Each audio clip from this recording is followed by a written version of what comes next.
ஓம் நமோ நாராயணாய. ஓம் நமோ நாராயணாய. இன்று பிரகலாதனின் கதை. ஒரு காலத்தில் இரண்யகசிபு என்ற அசுர அரசன் வாழ்ந்தான். அவனுக்கு அளவில்லா அகம்பாவம். இந்த உலகில் என்னை தவிர வேறு யாரையும் வணங்கக்கூடாதென்று கட்டளை போட்டான்.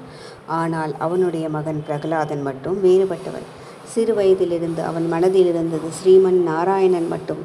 அவன் கண்களை மூடினால் ஓம் நமோ நாராயணாய, அவன் சுவாசித்தாலும் நாராயணா. இதை பார்த்த இரண்யகசிபு கோபத்தில் எரிந்தான்.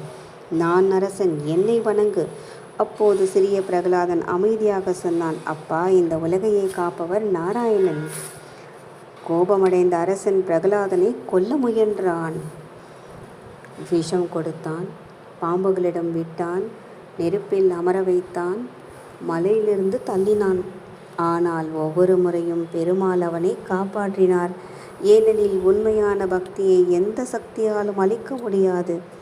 ஓர் நாள் இரண்யகசிபு ஒரு தூணை காட்டி கேட்டான், உன் நாராயணன் இந்த தூணிலுமா இருக்கிறான்?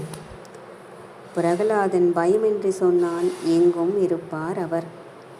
இந்த தூணிலும் இருக்கிறார். அடுத்த நொடி அந்த தூண் பிளந்தது.